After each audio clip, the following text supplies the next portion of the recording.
بسم اللہ الرحمن الرحیم۔ السلام علیکم۔ افطار اور نماز مغرب کے بعد دوبارہ آپ کی خدمت میں حاضر ہیں، اور میں اگین عرض کرتا چلوں یہ سیشن خاص طور پہ آپ کے لیے لانچ کیا گیا ہے۔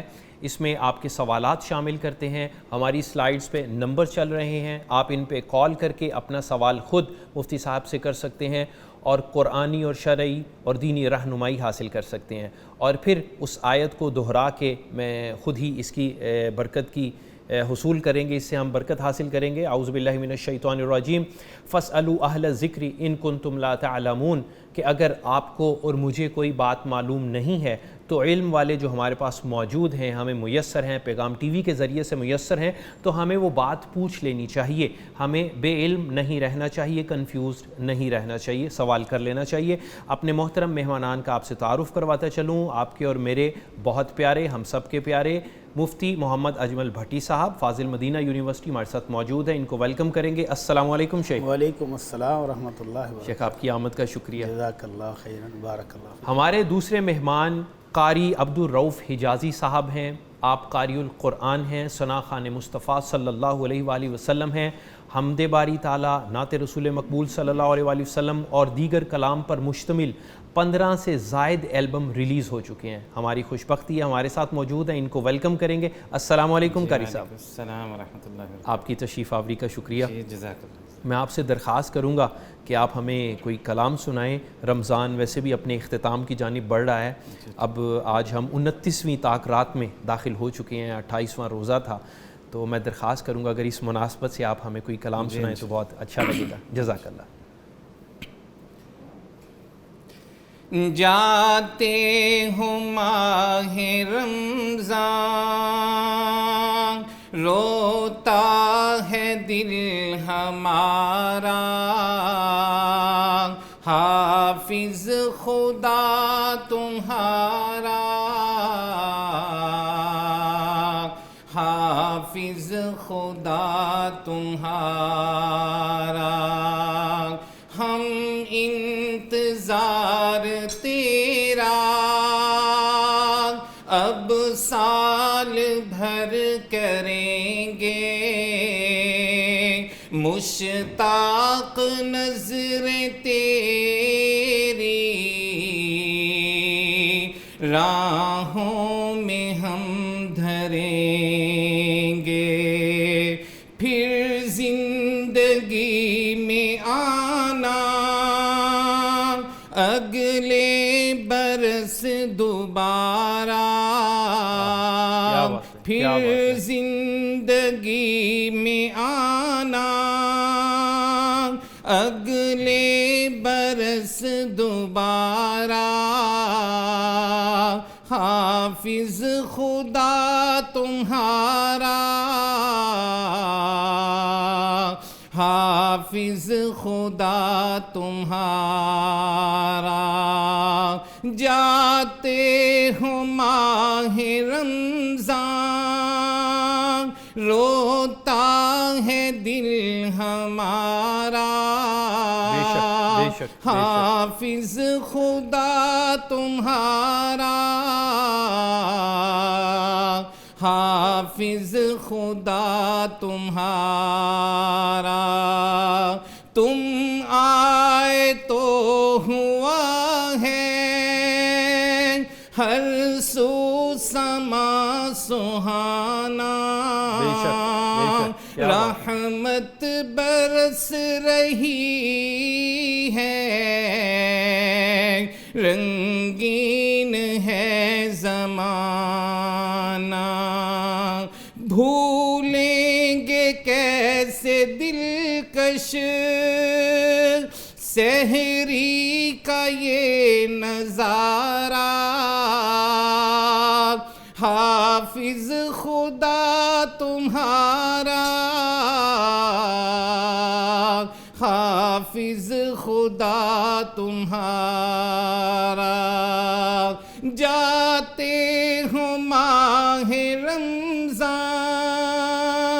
روتا ہے دل ہمارا، حافظ خدا تمہارا، حافظ خدا تمہارا رحمت بھرے یہ لمحے لو آ کے جا رہے ہیں سب روزہ دار دیکھو آنسو بہا رہے ہیں رحمت بھرے یہ لمحے لو آ کے جا رہے ہیں سب روزہ دار دیکھو آنسو بہا رہے ہیں دل میں کسک ہے اس کی تم کر چلے کنارہ حافظ خدا تمہارا حافظ خدا تمہارا جاتے ہو ماہ رمضان روتا ہے دل ہمارا حافظ خدا تمہارا حافظ خدا تمہارا قاری عبدالرؤف صاحب ماشاء اللہ بہت خوبصورت واقعی جس شخص کو پتہ ہے کہ رمضان کی کیا خیر ہے کیا برکت ہے کیا رحمت ہے وہ تو رنجیدہ ہے اس کے جانے پہ اور یقیناً تمام ایمان والے دعا بھی کر رہے ہیں کہ اللہ جتنی بھی کوشش کر پائے کریم آقا اس کو قبول کر لے اور ہمیں رحمت فرمائے تو پھر سے یہ رمضان عطا فرمائے یہ دعا ہے امید ہے انشاءاللہ اللہ کریم ہمیں پھر سے عطا فرمائے اور ابھی بھی ایک دن یا 2 دن باقی اللہ ہمیں اس کی ان کی بھی قدر کرنے کی توفیق دے آمین آمین اللہ آپ کو سلامت رکھے ابھی آپ سے ہم پھر بھی کلام سنیں گے ابھی جناب مفتی صاحب سر جو ابتدا ہم دعا سے وظیفہ سے کرتے ہیں پہلے وہ عنایت فرمائیں اور پھر سوال و جواب بسم اللہ الرحمن الرحیم الحمدللہ رب العالمین والصلاة والسلام على اشرف الانبیاء والمرسلین اما بعد عباس بھائی قاری صاحب نے بھی الوداعی ترانہ پڑھ دیا ہے اللہ اکبر تو اللہ کی رحمتوں اس کی برکتوں اور بخش والا مہینہ اب رخصت ہونے ہی والا ہے اللہ اکبر اللہ تو ہم بھی الوداعی پھر دعائی کر دیتے ہیں اللہ عرش والے ہم پر بہت مہربان سبحان ہے اللہ اور اس کی صفت ہے کہ وہ ارحم الراحمین ہے اور اس نے ایک فیصلہ اس دن کیا جس دن پوری کائنات کو ابھی پیدا کیا اللہ اکبر تو اس کی رحمت دیکھیں اس کی رحمت کا کمال دیکھیں کہ اس نے پہلے دن ہی ایک فیصلہ خود اپنے بارے میں لکھ کر اپنے عرش کے اوپر رکھا ہوا ہے ان رحمتی تغلب غضبی سبحان اللہ کہ میری رحمت کیا بات میرے غصے پر حاوی سبحان اللہ اور غالب ہوگی سبحان اللہ اور یہ ہمارے لیے انعام ہے یہ انعام ہے اور اسی لیے ہم ارحم الراحمین سے التجائیں کرتے ہیں اور پھر اس کی رحمت کا کمال دیکھیں کہ اس نے جس نبی کا ہمیں امت بنایا اس کے بارے میں فرمایا وَمَا أَرْسَلْنَاكَ إِلَّا رَحْمَةً للعالمین وہ بھی سارے جہانوں کے لیے رحمت بنا کر بھیجا کیا بات ہے تو ہم تو ہر طرف سے رحمتوں میں گھیرے ہوئے ہیں اب بد نصیبی ہماری ہو سکتی ہے کہ ہم وہ رحمتیں لے نہ سکیں تو آج جو ہم دعا اپنے ناظرین کو بتانے لگے ہیں وہ اسی رحمت الہی کے حصول کا ایک بہت شاندار ذریعہ ہے اور اس دعا کی قیمت اور اس کے مقام اور مرتبہ اور شان کا اندازہ اس بات سے لگا لیں کہ وہ دعا عرش والے نے اپنے مصطفیٰ صلی اللہ علیہ وسلم کو خود سکھائی اللہ کہ میرے مصطفیٰ ان لفظوں کے ساتھ تو میرے سے رحمت مانگا کر دعا کریں اللہ تو وہ رحمت کی دعا جو مصطفیٰ صلی اللہ علیہ وسلم کو ارحم الراحمین نے سکھائی دراصل وہ امت کے لیے ہی تھی کیا بات آپ کو تو اللہ رب العزت نے اپنی رحمتوں اپنی برکتوں سے وہ نوازا ہے کیا کہنے کہ پوری مخلوق ایک طرف ہو تو آمنہ کے لال صلی اللہ علیہ وسلم کا پلڑا پھر بھی بارہ ہے اللہ تو وہ امت کے لیے ہے دراصل مصطفیٰ کی زبانی امت کے لیے رہنمائی ہے کہ میری امتیوں یہ والی دعا کر کے اپنے رب سے رحمتیں لے لیں. اللہ اکبر. تو اللہ رب العزت قرآن مجید میں اپنے مصطفیٰ سے کہتے ہیں وَقُرْ رَبِّ اغْفِرْ وَارْحَمْ وَأَنْتَ خَيْرُ الرَّاحِمِينَ. سبحان اے میرے مصطفیٰ تو ان الفاظ میں دعا کیا کر رب اغفر وارحم وانت خیر الراحمین. سبحان اللہ. کہ اللہ مجھے معاف فرما دے اور مجھ پر رحم فرما اور تو ارحم الراحمین خیر الراحمین ہے. تو اس لیے ہمارے ناظرین جو سن رہے ہیں عبادت ہم نے کی جتنی کر سکتے تھے, اذکار کیے ہیں, تلاوت کی ہے, تہجد پڑھی ہے, روزے رکھے ہیں, الحمدللہ جس طرح ممکن تھا کوشش کی ہے. اب اس کی رحمت کا سہارا لے لیں کہ وہ قبول فرما لیں. اللہم آمین. تو اب اینڈ پر جا کر یہ دعا جو ہے سجدوں میں اٹھ کر بیٹھ کر لیٹ کر اب یہ بار بار کرنی چاہیے کہ رب اغفر وارحم وانت خیر الراحمین. کہ اللہ ہم اپنی طاقت کے مطابق جو کر سکتے تھے کرنے کی کوشش کی ہے, اللہ تیری رحمت شامل حال ہو گئی تو ہمارے وارے نیارے ہو جائیں گے, ہمیں جہنم سے آزادی مل جائے گی, ہمیں تیری نعمتوں والی جنت مل جائے گی. تو اللہ ہمیں معاف فرما دے, ہم پر رحم فرما کیونکہ تو خیر الراحمین ہے. وَقُرْ رَبِّ اغْفِرْ وَارْحَمْ وَأَنْتَ خَيْرُ الرَّاحِمِينَ. سبحان اللہ. تو اگر کچھ شروع میں کل نہ لگانا چاہے ٹھیک ہے تو رب اغفر وارحم وانت خیر الراحمین, تو یہ دعا بن جائے گی. سبحان اللہ. کیا کہنے رب اغفر وارحم وانت خیر الراحمین. سبحان اللہ. کیا کہنے. فیصل آباد سے ارشد صاحب ہمارے ساتھ لائن پہ ہیں. السلام علیکم. وعلیکم السلام ورحمۃ اللہ سر.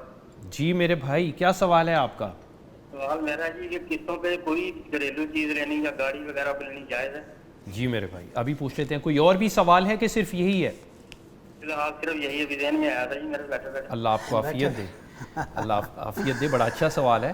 سوال یہ ہے, اصل میں یہ سوال اس اشکال کی وجہ سے ذہن میں آتا ہے کہ ایک چیز کی قیمت 20,000 30,000 ہے جی تو جب وہ قسطوں پر لیتے ہیں تو وہ 5-10 ہزار اوپر بڑھا دیتے ہیں. جی تو بہت سارے علماء کرام اس کو کہتے ہیں کہ یہ جو اس نے وقت دینے کی وجہ سے ریٹ بڑھایا ہے تو یہ اس کے لیے حلال نہیں, یہ سود ہے.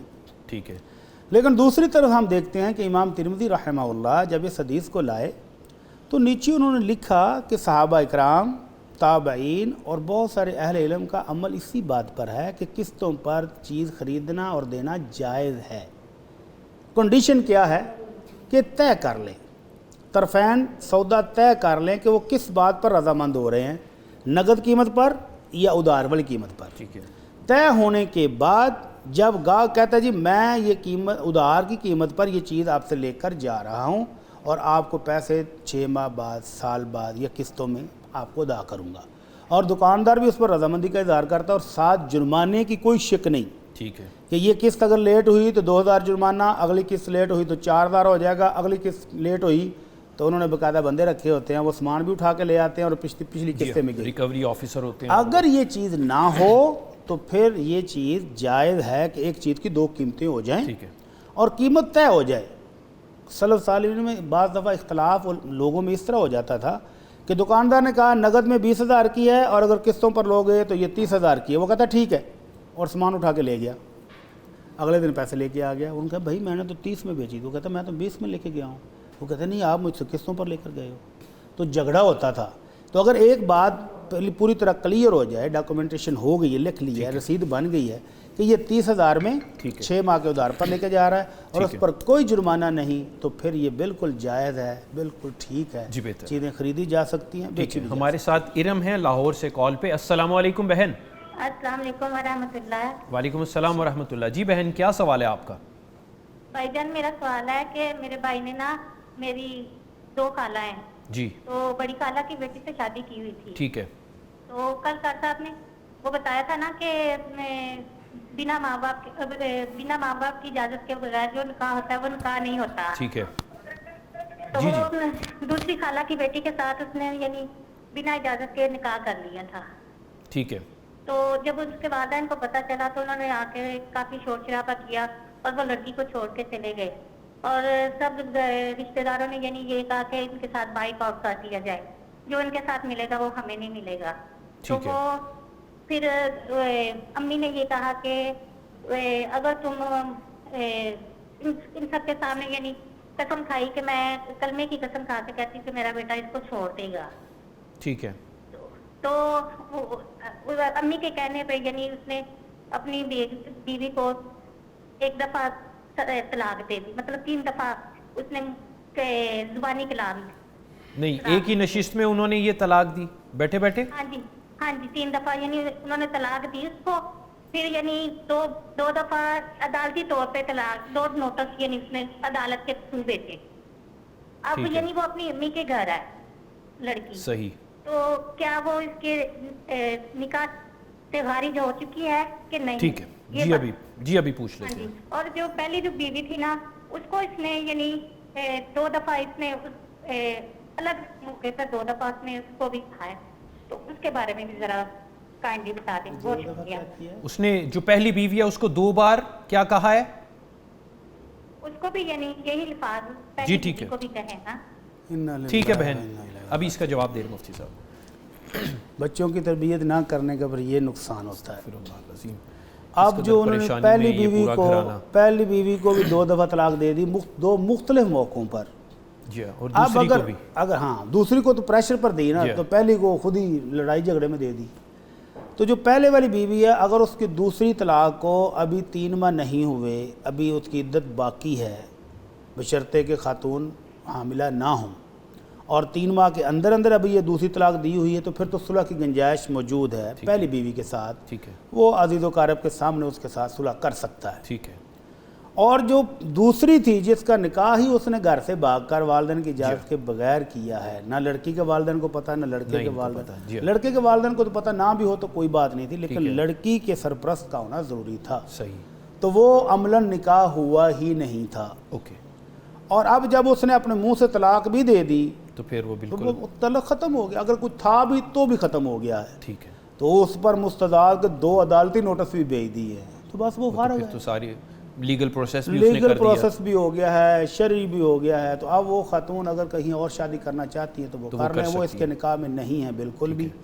اور جو پہلی والی ہے اس کے ساتھ صلح کی گنجائش اگر عدت باقی ہے تو, اور اگر عدت گزر چکی ہے 3 ماہ سے زائد ہو چکا ہے, تو پھر اسی کے ساتھ نکاح جدید یعنی نئے سرے سے نکاح ہو سکتا ہے. جی بہتر ہے. گجرانوالہ سے سعدیہ کی کال ہے ہمارے ساتھ. السلام علیکم بہن. وعلیکم السلام سر. جی بہن, کیا سوال ہے آپ کا؟ سر میرے 2 سوال ہیں جی سے. بہن تھوڑا سا لاؤڈ بولیے, تھوڑا سا اونچا بولیے گا پلیز. جی سر, میرا پہلا سوال یہ ہے کہ میرے پاس میری ذاتی ملکیت میں سونا ہے جو کہ میرا نصاب کو نہیں پہنچتا. جی بہتر. 4.5 تولے سونا ہے. ٹھیک ہے. میں نے اپنی بچی کے لیے, ابھی اس کی شادی تو طے نہیں ہے, لیکن اس کے لیے پہلے ہی تھوڑا سا زیور بنوا کے رکھا ہے. اب میرا زیور جو میرا ذاتی ملکیت تھا اور بچی کے لیے جو بنوا کے رکھا ہے وہ دونوں مل کے نصاب کو پہنچتے ہیں. ٹھیک ہے. تو کیا آیا اس پر زکوٰۃ ہے؟ کیونکہ مجھے کسی نے بتایا ہے کہ جو بچیوں کے لیے بنا کے رکھ دیا جاتا ہے اس پر زکوٰۃ نہیں ہے. ٹھیک ہے. ایک سوال. دوسرا سوال میرا یہ ہے کہ جو استحاضہ ہے, مستحاضہ عورت جو ہے, اس کے لیے اس کا کیا روزے کا اور نماز کا اس کا جو ہے نا کیا حکم بنتا ہے؟ استحاضہ ایسا کہ جو مطلب سال میں اکثر اس کا یہ پیریڈز کی خرابی کا معاملہ ہے. ٹھیک ہے. وہ جو قریب ہیں ان سے پوچھا گیا تو وہ کہتے ہیں کہ یہ استحاضہ کے حکم میں آ رہی ہے. ٹھیک ہے. تو کیا استحاضہ عورت جو ہے یا عام بچیاں جو کنواری ہیں وہ ان کے لیے روزے کا اور ان کے لیے فرض نماز کا جو جی ٹھیک ہے بہن, ابھی پوچھ لیتے ہیں بہن. جی پہلا سوال ان کا تھا کہ زیور کچھ بچیوں کے لیے بنوا کے رکھا ہے. اگر تو یہ وہ بالکل بات پہلے بھی کئی دفعہ کہی کہ اگر کلیئر ہے کہ یہ بچی ہی کا ہے, ٹھیک ہے, آپ اس کو کبھی دوبارہ استعمال نہیں کریں گے. یہ آپ نے بچی کو گفٹ دے دی ہے شادی سے پہلے ہی, تو یہ اس کا ہے اور یہ 7 تولے سے کم ہے, 7.5 تولے سے کم ہے, تو زکوٰۃ نہیں ہے. ٹھیک ہے. اور اگر آپ نے اس نیت سے رکھا ہوا ہے ہاں اگر شادی کا موقع آ گیا تو شادی پر اس کو دے دیں گے, اور اگر گھر میں کبھی ضرورت پڑی تو بیچ بھی لیں گے, اپنا ہی ہے, تو پھر یہ دونوں مل کے زکوٰۃ کے نصاب کو پہنچ گئے. ٹھیک ہے. یہ اب ان کے ارادے پر ہے. اگر بیٹی کو گفٹ کر دیا ہے شادی سے پہلے اور اب یہ بیٹی ہی کا ہے, اس کی اجازت کے بغیر آپ اس کو استعمال نہیں کریں گے, ٹھیک ہے, تو پھر یہ اس کا ہے, پھر تو آپ دونوں ملا کے بات ہی نہ کریں. ٹھیک ہے. وہ پھر الگ الگ ہیں. جی بہتر. اور دوسرا سوال تھا کہ جو مستحاضہ عورت ہے اس کا حکم پاک عورت جیسا ہی ہے, اور وہ روزہ بھی رکھے گی اور وہ نماز بھی پڑھے گی. البتہ نماز پڑھنے کی کیفیت یہ ہے کہ فجر کے ٹائم وہ 1 دفعہ غسل کرے گی, 1 دن میں 1, صبح فجر کے ٹائم غسل بھی کرے گی, اور ہر نماز نئے وضو کے ساتھ پڑھے گی.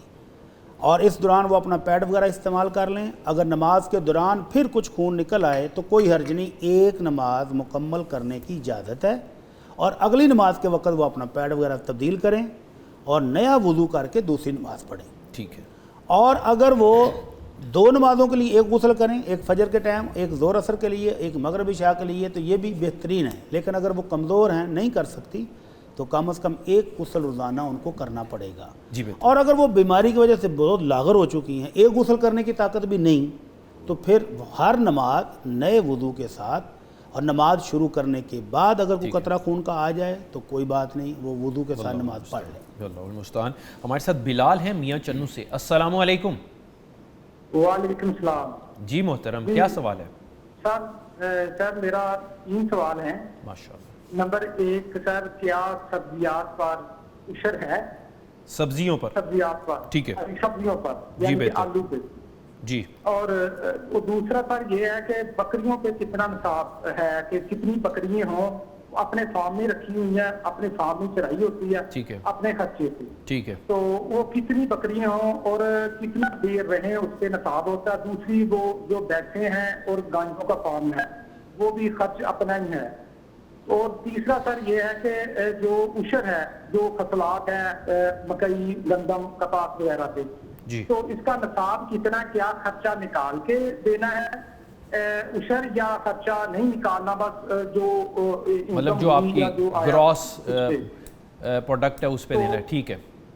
جی میرے بھائی ابھی پوچھ رہے تھے. اور سر ایک سوال اور چھوٹا سا, وہ اس میں قاری صاحب نے کہا نا پہلے کہ مفتی صاحب نے کہ وہ جو سونا ہے بچیوں کو وہ گفٹ کر دینا ہے, اور اس میں کیا اس کی والدہ اگر گفٹ کر دیا, اسے دے دیا بچیوں کو, کیا والدہ اس کی یوز کر سکتی ہے, اسے پہن سکتی ہے, ایسا جیسے گھروں میں استعمال ہو جاتا, پہن لیا ادھار مان کے بیٹھے, ٹھیک ہے, تو کیا پہنا جا سکتا ہے؟ جی میرے بھائی ابھی پوچھ لیتے ہیں. جی میرے بھائی ابھی پوچھ لیتے ہیں. ادھر سے شروع کر لیں ریورس. جی بہتر ہے, ادھر سے کر لیتے ہیں. بچی کو جب گفٹ کر دیا ہے تو اب یہ اس کی ملکیت ہو گیا, یہ اس کی ملکیت. اب والدہ چاہتی ہے کہ کسی شادی کے موقع پر اس کو پہن لے, تو وہ بیٹی سے اجازت لے لے. ٹھیک ہے. جس کی ملکیت ہے اس کی اجازت کے ساتھ چھوٹی بہن, بڑی بہن, والدہ, خالہ, اگر وہ کسی کو گفٹ کرتی ہے ادھار کہ چلے جی فنکشن پر آپ پہن چلے, بہن بھائی اور وہ گھر میں کر ہی لیتے ہیں, تو ہو جاتا ہے. ایک دوسرے کی چیزیں خواتین عموماً استعمال کر لیتی ہیں, تو کر لیں, حضرات بھی کر لیتے تو اس کی اجازت ہے نا, مالک کی اجازت کے ساتھ وہ کر لیں, کوئی عرض نہیں. جی بہتر ہو گیا. اور شروع سے پھر باقی سوال, سبزیوں کی جو زکوٰۃ اور ہے, آلو وغیرہ ان کا. ہاں آلو ہیں اور گاجریں ہیں آج کل ہماری. تو جو مجھے حدیث یاد آ رہی ہے کہ لیس فی الخضروات صدقہ, سبزیوں میں زکوٰۃ نہیں ہے. اب مجھے اس کا حکم بھی کنفرم نہیں ہے کہ یہ ضعیف ہے یا صحیح. البتہ سبزیوں کے اندر علماء میں اختلاف موجود ہے. ٹھیک ہے. ایک طبقہ علماء کرام کا یہ, وہ کہتے ہیں زمین میں جو پیداوار بھی ہوگی اس پر زکوٰۃ ہے. ٹھیک ہے. اور کچھ کہتے ہیں کہ نہیں, اللہ کے نبی نے ایسے ہر چیز پر زکوٰۃ نہیں کہی ہے. ٹھیک ہے. تو وہ اناج جیسے گندم ہے, جو ہے, مکئی ہے, اس میں ہے, اور باقی چیزیں جو سبزیاں ہیں, ٹماٹر ہے, گاجریں, ان پر نہیں ہیں. تو بہرحال اگر وہ اللہ کی رضا کے لیے, اللہ کو خوش کرنے کے لیے اللہ نے اتنی فصل دی ہے, تو اس میں سے کچھ صدقہ اللہ کی راہ میں کریں تو یہ باعث برکت ہوگا. ٹھیک ہے. شیخ ویسے علماء کا اس حدیث کے بارے یہ ہے کہ وہ اس کو ضعیف سمجھتے ہیں. ہاں میں کہہ رہا تھا کہ مجھے بھی کنفرم نہیں ہے, تو اس وجہ سے کہ اس میں کوئی چیز ثابت نہیں ہے. ٹھیک ہے. تو لہذا اگر وہ اپنی خوشی سے دینا چاہے تو یہ باعث برکت ہوگا, اور اگر نہ دے تو کوئی بات نہیں. اور باقی انہوں نے کہا جی عشر اور نصف عشر خرچے نکالیں گے. جی بھائی خرچے اس ارحم الراحمین نے پہلے ہی نکال دیے ہیں. ٹھیک ہے. کہ وہ فصل جو ٹوٹل بارش سے پکتی ہے, آپ کا کوئی خرچہ نہیں ہے اس پر. اوکے.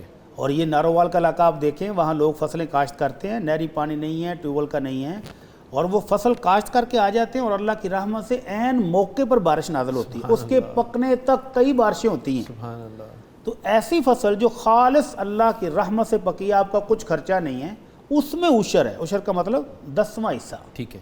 اگر آپ کی فصل 100 من ہے تو اس میں سے 10 من. اور یہ کب شروع ہوگا؟ اللہ کے نبی صلی اللہ علیہ وسلم فرماتے ہیں لیس فیما دون 5 اوسق صدقہ, 5 وسق سے کم ہو تو اس میں زکوٰۃ نہیں. 5 وسق تقریباً 18 من بنتا ہے. ٹھیک ہے. جس کی فصل 18 من نکلی ہے وہ 10واں حصہ اس میں سے دے گا. ٹھیک ہے. اور جس کی فصل پیسوں کے ساتھ پکی ہے, پانی اس نے کاشت کی ہے, پانی لگایا ہے قیمتاً لے کر ٹیوب ویل کا, پیٹر کا, تو وہ نصف اشر ہے، 5%. ٹھیک ہے. ہمارے ساتھ کالر بھی ہیں، میں چاہوں گا آپ پہلے اس کو مکمل فرما دیں. بکریوں کا نصاب بھی فرما دیں. بکریاں، اور یہ بھائی کہہ رہے ہیں کہ یہ ہمارا فارم ہاؤس ہے. جی فارم ہاؤس تو ہے. فارم میں پلنے والی بکریاں، گائے، اونٹ، ان پر کوئی زکوٰۃ نہیں ہے. ان کی آمدن پر زکوٰۃ ہوگی. Okay okay. یہ آپ نے مال تجارت ہے. ٹھیک ہے. تو یہ جب بکے گا، جو رقم آپ کے پاس آئی صحیح، اور وہ نصاب کو پہنچے، سال پڑی رہے، پھر زکوٰۃ ہو. جی بہتر ہے. کراچی سے محمد یوسف صاحب ہمارے ساتھ ہیں. السلام علیکم. وعلیکم السلام. جی میرے محترم، کیا سوال ہے؟ مفتی صاحب سے میرے سوال ہیں چھوٹے چھوٹے دو ہیں. جی. پہلا یہ کہ میرے بڑے بھائی بیرون ملک مقیم ہیں اور ایک صاحب کے ہاتھ پہ انہوں نے ایک سلسلہ ہے ان کے ساتھ بیعت کی ہے. اچھا، ان صاحب نے میرے بھائی کو ذکر کرنے کے لیے کہا ہے کہ آپ تنہائی میں بیٹھ کے یا محفل میں اللہ کا ذکر کریں، لیکن ساتھ ہی انہوں نے یہ بھی ان کو ہدایت کی ہے کہ جب آپ ذکر کریں گے تو آپ نے جو ذہن میں اپنی چیز رکھنی ہے وہ میرے امامے کو اپنے ذہن میں رکھنا ہے ذکر کرتے وقت. تو یہ تھوڑا سا جو میری والدہ جاننا چاہتی ہے کیا یہ مناسب ہے؟ ٹھیک ہے. دوسرا سوال میرا یہ ہے کہ کسی صاحب نے والدہ سے یہ کہا ہے کہ وطر جب ہم ادا کرتے ہیں تو وطر میں دعائے قنوت کی جگہ ربنا آتنا پڑھنا زیادہ افضل ہے بجائے دعائے قنوت کے. تو آپ روشنی فرمائیں. جی بہتر. ٹھیک ہے. پہلا سوال ذکر کے متعلق ہے. تو ذکر تو اللہ کا ہے نا. ٹھیک ہے. تو اللہ کا ذکر کرتے وقت اللہ کو ذہن میں رکھنا ہے کہ میں اللہ کی خدمت میں اللہ کی سامنے پیش کر رہا ہوں، مالک کے اور جو کلمات پڑھ رہا ہوں اللہ اکبر، تو اللہ کی کبریائی کا غور کرنا ہے نا. کسی شخص کے امام میں، کسی شخص کی شخصیت کا ذہن میں رکھ کے تو ذکر اللہ کا تو نہ ہوا، وہ تو اسی مخصوص شخصیت کا ذکر ہو، تو شرک اکبر ہو گیا. تو ذکر اللہ کا ہے، اللہ اکبر، اللہ میرا سب سے بڑا ہے. جب یہ اللہ اکبر کہنا ہے تو اپنی روح کو، اپنے دل کو بھی ادھر متوجہ کریں کہ میرا اللہ پوری کائنات کا خالق، مالک، رازق ہے. جب کہنا الحمدللہ، اللہ تیرا شکر ہے، بے شک بے شک، کسی ہستی اور کا نہیں. بے شک بے شک. جب کہنا لا الہ الا اللہ، اللہ میری ہر عبادت، منہ سے کہہ رہا ہے کہ ہر عبادت اللہ تیرے لیے ہے، اور تصور کرنا ہے کہ وہ پگڑی کا، تو یہ کیسا ذکر ہوگا پھر. تو یہ اللہ تعالیٰ ہدایت دے. ایسا کوئی ذکر نہیں ہوگا جس میں اللہ کی یاد کے وقت کسی اور کا تذکرہ ذہن میں ہو. تو ہر قسم کا ذکر کرتے وقت وہ اللہ کا ہے، اور اللہ ہی کی کبریائی، بڑائی، اس کی کائنات کو ذہن میں رکھیں، اس کی صفات کو ذہن میں رکھیں ذکر کرتے ہوئے. جو کلمات پڑھ رہے ہیں ان کے معنی پر غور کریں تو پھر وہ ذکر ہوگا. ٹھیک ہے. اور اگر دنیا کی کسی بھی شخصیت کو دماغ میں بٹھا کے کریں گے تو وہ شرک ہے، تو وہ شرک اکبر ہوگا. اللہ اکبر. اور دوسرا سوال تھا کہ جب آپ وطر پڑھ رہے ہیں تو قنوت کی جگہ پہ آپ ربنا آتنا فی الدنیا، نہیں، ایسا نہیں ہے. اللہ کے نبی صلی اللہ علیہ وسلم نے باقاعدہ قنوت وطر کی دعا سکھائی ہے. تو اس کا مطلب ہے کہ اس موقع پر یہی دعا کریں گے. ٹھیک ہے. اور البتہ اگر آپ قنوت نازلہ پڑھ رہے ہیں، ٹھیک ہے، مسلمانوں کے حق میں دعائیں کرنی ہیں، مسلمانوں کو ظلم سے بچانے کے لیے دعائیں کرنی، اس وقت آپ جو مرضی دعائیں کریں. ٹھیک ہے. قنوت وطر میں وہی دعا جو اللہ کے نبی نے سکھائی، اللہم اہدنی فی من ہدیت، وہی پڑھنی. جی بہتر ہو گیا. ناظرین یہاں پہ ایک چھوٹا سا وقفہ لے رہے ہیں، وقفے کے بعد دوبارہ خدمت میں حاضر ہوں گے. آپ کی کالز بھی لے رہے ہیں، نمبر سلائیڈز پہ چل رہے ہیں، آپ ان پہ کال کر کے اپنا سوال خود مفتی صاحب سے کر سکتے ہیں. اور کچھ سوالات ہمارے پاس آپ کے لکھے ہوئے موجود ہیں، ان کو شامل کر رہے ہیں. اور بریک کے بعد واپس آئیں گے تو قاری عبدالرؤف صاحب سے ایک اور کلام بھی سنیں گے. ایک چھوٹا سا وقفہ.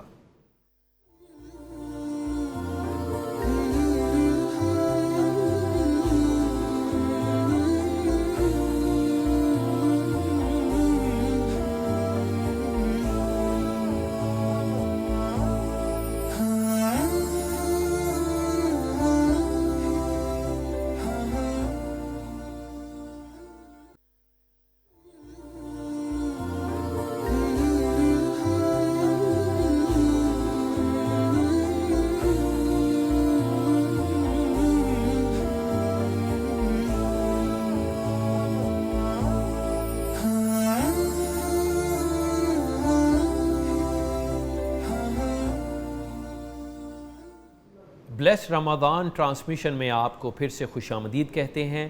سوال و جواب کی نشست چل رہی ہے، سلائیڈز پہ نمبر چل رہے ہیں، آپ ان پہ کال کر کے مفتی صاحب سے اپنا سوال کر سکتے ہیں. ہمارے ساتھ قاری عبدالرؤف صاحب موجود ہیں. میں اپنے بھائی جان سے درخواست کروں گا کہ ہمیں کوئی دعائیہ کلام سنائیے قاری صاحب.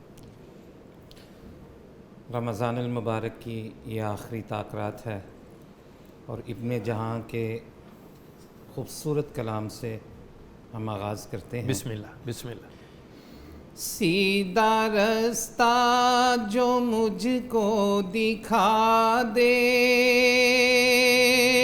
نقش باطل جو یکسر مٹا دے، کیا بات، مجھ کو قرآن کا وہ ہنر دے، کیا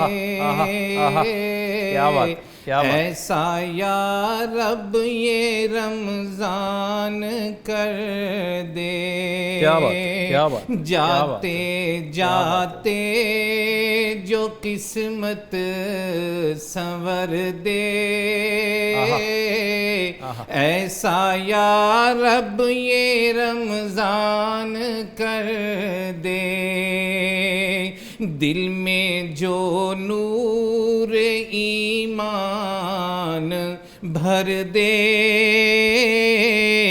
ایسا یا رب یہ رمضان کر دے، ہاں بنا دے مجھے جو نمازی،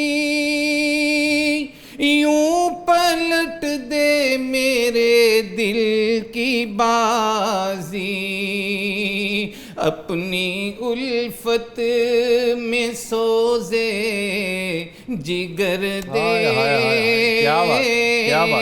ایسا یا رب یہ رمضان کر دے، جاتے جاتے جو قسمت سنور دے، ایسا یا رب یہ رمضان کر دے، تیرے در پہ میں سر کو جھکاؤں، تیرے آگے ہی دامن پھیلاؤں، مجھ پہ یہ ایک احسان کر دے، ایسا یا رب یہ رمضان کر دے، جاتے جاتے جو قسمت سنور دے، ایسا یا رب یہ رمضان کر دے، دل میں جو نور ایمان بھر دے، ایسا یا رب یہ رمضان کر دے، اوڑھ لوں نیکیوں کا لبادہ، کر کے قرآن سے استفادہ، اوڑھ لوں نیکیوں کا لبادہ، کر کے قرآن سے استفادہ، دل کی تاریکیوں کو سحر دے، ایسا یا رب یہ رمضان کر دے، جاتے جاتے جو قسمت سنور دے، ایسا یا رب یہ رمضان کر دے، سب وباؤں کو ہم سے اٹھا لے، اپنے بندوں کو ان سے بچا لے، مشکلیں سب کی آسان کر دے، مشکلیں سب کی آسان کر دے، ایسا یا رب یہ رمضان کر دے، جاتے جاتے جو قسمت سنور دے ایسا یا رب یہ رمضان کر دے ہے یہ ابن جہاں کی گزارش کر کے اپنے کرم کی تو بارش آمین آمین آمین آمین سب کی بخشش کا اعلان کر دے سب کی بخشش کا اعلان کر دے ایسا یا رب یہ رمضان کر دے دل میں جو نور ایمان بھر دے ایسا یا رب یہ رمضان کر دے مشکلیں سب کی آسان کر دے سب کی بخشش کا اعلان کر دے جاتے جاتے جو قسمت سنور دے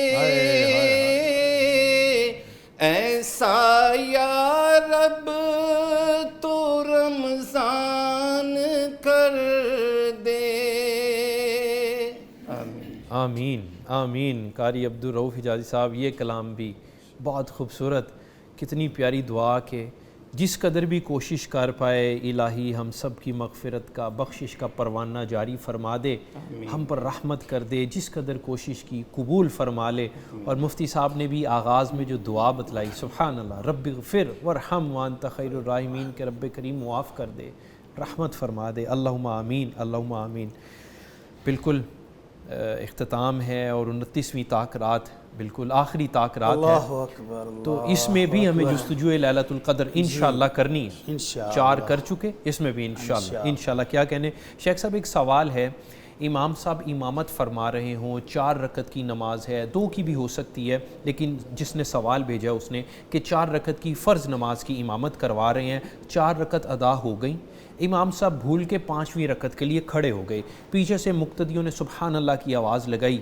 لیکن جو امام صاحب ہیں ان کو اب یہ اندازہ نہیں ہو سکا لیکن اب وہ کھڑے ہیں تو ایسی صورت میں مقتدی کیا کریں یہ بھی اور ایک کالر بھی ہیں یہ دونوں سوال ہم انشاءاللہ ایک ساتھ دیکھیں گے اٹک سے عبدالباسط صاحب ہمارے ساتھ ہیں السلام علیکم جی وعلیکم السلام ورحمۃ اللہ وبرکاتہ جی میرے محترم کیا سوال ہے آپ کا سر میرا سوال یہ ہے کہ اس میں تھوڑی کنفیوژن تھی صدقۃ الفطر اس کی فطرانی کے حوالے سے جی میرے بھائی کہ میں نے دے دیا تھا دوسرے عشرے میں رمضان المبارک کے لیکن پھر مجھے 2 علماء سے پتا چلا ہے کہ نہیں عید کے قریب دینا چاہیے ٹھیک ہے تو میں تھوڑا جو ہے نا مفتی صاحب سے مجھے کلیئر کر دیں جی بہتر اس کے بارے جی شیخنا نبی کریم صلی اللہ علیہ وسلم نے صدقہ فطر فرض کیا ہے اور صحابہ کرام نے اس کو ادا کر کے ہم تک طریقہ بتایا کہ ہم ادا کب کرتے تھے ٹھیک ہے عبداللہ بن عمر رضی اللہ تعالی عنہما بیان کرتے ہیں کہ ہم رمضان کے آخری 1 یا 2 دنوں میں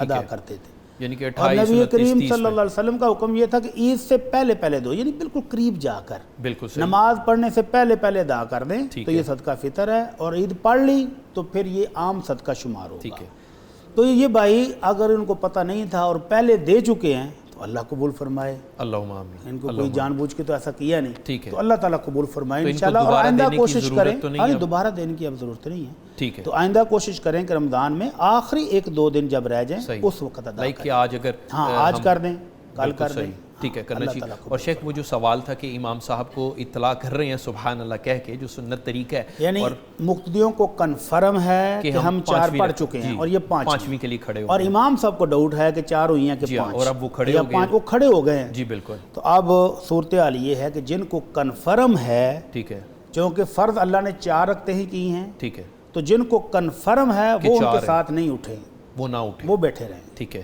اور جن کو امام صاحب کی طرح ڈاؤٹ ہو ٹھیک ہے وہ کھڑے ہو جائیں ٹھیک ہے، وہ امام کی ابتدا میں وہ رکعت پوری کریں، صحیح، اور اینڈ پر جا کر امام صاحب سجدہ صاف کریں گے اور سلام پھیریں گے، تو سارے لوگ ان کے ساتھ سجدہ صاف کر کے سلام پھیر دیں۔ جی بہتر ہو گیا، اور اگر امام صاحب کو ابھی کھڑے ہو رہے تھے تو احساس ہو جائے تو ان کو بیٹھ جانا چاہیے، اوکے، اور اگر نہیں امام کھڑے صاحب ہو گئے اور پھر کھڑے احساس ہو گیا، پھر بھی بیٹھ جائے، اوکے، کیونکہ اضافی رکعت فرضوں فرض پر میں آپ پڑھنا نہیں ادا درست کرتے، نہیں، ٹھیک ہے، لیکن اگر وہ ڈاؤٹ میں تھے ٹھیک ہے، کہ پتہ نہیں 4 ہوئی ہیں کہ 5 یا 3 ہوئی ہیں کہ 4، صحیح، تو پھر وہ ڈاؤٹ کی وجہ سے ایک رکعت جو پڑھ رہے ہیں تو وہ پڑھ لیں اور آخر میں سجدہ صاف کریں۔ جی بہتر۔ ہمارے ساتھ طیبہ بہن ہے گجرانوالہ سے، السلام علیکم۔ السلام علیکم بہن، آئی گیس ان کی کال ڈراپ ہو گئی۔ شیخ ایک سوال ہے، ایک نو مسلم خاتون ہیں اور انہیں سورہ فاتحہ ابھی جو ہے وہ یاد نہیں ہوئی، لیکن وہ اسلام قبول کر چکی ہیں، تو اب انہیں سورہ فاتحہ نہیں آتی، تو وہ نماز میں یاد کر رہی ہیں، یقیناً کوشش کر رہی ہوں گی، لیکن ابھی وہ کیا کریں؟ ابھی کیا کریں؟ نبی کریم صلی اللہ علیہ وسلم نے ایک ایسے ہی شخص کو بتایا تھا یہ حل، ٹھیک ہے، کہ جب تک اس کو نماز نہیں آتی تو وہ ان تمام جگہوں پر قیام میں کھڑا ہے تو سبحان اللہ، الحمدللہ، اللہ اکبر، لا الہ الا اللہ، یہ کلمات پڑھتا رہے۔ رکوع میں گیا ہے، تسبیحات یاد ہو گئی ہیں تو ٹھیک ہے، ورنہ وہاں پر بھی سبحان اللہ، الحمدللہ، اللہ اکبر، لیکن یہ بگنر کے لیے ہے، یہ بگنر جس کو بالکل ابھی کچھ آتا نہیں، نیا نیا اسلام میں، تو وہ سجدے میں، رکوع میں، قیام میں، سب جگہ پر یہی کلمات پڑھ سکتا ہے جب تک اس کو مکمل نماز آتی نہیں ہے۔ جی بہتر، تو جو چیزیں وہ یاد کرتا جائے نماز کی، ٹھیک ہے، ادھر وہ شفٹ ہوتا جائے، ٹھیک ہے، اور جو ابھی نہیں آتی تو ان کی جگہ پر وہ یہ کلمات سبحان اللہ۔ جزاک اللہ۔ ایک چھوٹے سے وقفے کا وقت ہے۔ قاری عبدالرؤف صاحب، سر آپ کا بہت شکریہ، آپ نے ہمیں نہ صرف قیمتی وقت دیا بلکہ آپ نے ماشاءاللہ خوبصورت کلام بھی ہمیں سنائے، سبحان اللہ، اللہ آپ کو عافیت دے، سلامت رکھے، بہت شکریہ۔ ناظرین ایک چھوٹا سا وقفہ لے رہے ہیں، وقفے کے بعد دوبارہ آپ کی خدمت میں حاضر ہو رہے ہیں، آپ کی کالز بھی لے رہے ہیں، آپ کے سوالات بھی پوچھ رہے ہیں، اور یہ سلسلہ انشاءاللہ 9 بجے تک چلے گا۔ ایک چھوٹا سا وقفہ۔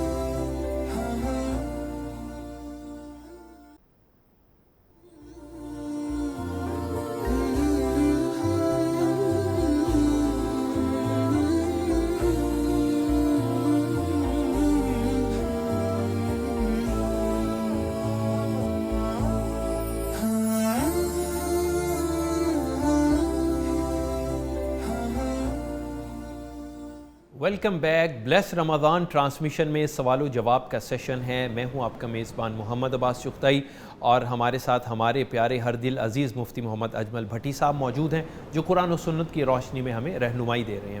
شیخ ہم ایک سوال آیا تھا جس میں وہ عشر اور جانوروں کی زکوٰۃ کے بارے میں پوچھ رہے تھے، اس میں جو ہے وہ ایک تھوڑی سی چیز باقی رہ گئی، اس پہ رہنمائی فرما دیں۔ ہم کہہ رہے تھے کہ جو جانور فارم ہاؤس میں پالے جا رہے ہیں، ٹوٹل خرچہ ان پر آ رہا ہے اور باہر چر کے نہیں آتے تو ان پر زکوٰۃ نہیں ہے، ٹھیک ہے، ان کے مالک کی انویسٹمنٹ ہو رئی ہے اس پہ مسلسل۔ تو جو جانور باہر چر کے آئیں جنگلوں میں، کھیتوں میں، اور ان پر گھر میں خرچہ نہ ہو، زکوٰۃ ان پہ ہوتی ہے، اوکے، اور وہ 40 سے 120 بکریاں ہو جائیں ٹھیک ہے، تو ایک بکرا ان پر زکوٰۃ ہے، یہ ایک بکری، 200 ہو جائے تو 2، ٹھیک ہے، 30 سے 40 گائیاں ہو جائیں تو پھر ان پر زکوٰۃ ہے، اسی طرح آگے بڑھتا جاتا ہے پھر۔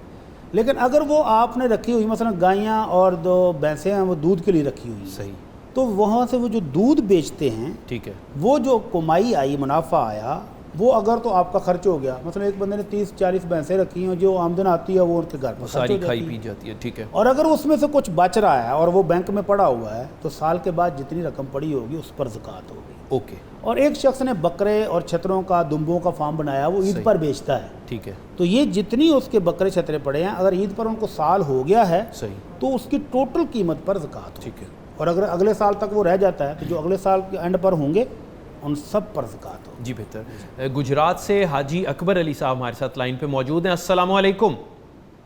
جی وعلیکم السلام، چغتائی صاحب کیسے حال ہیں؟ بہت شکریہ سر، بہت شکریہ، کیا سوال ہے آپ کا؟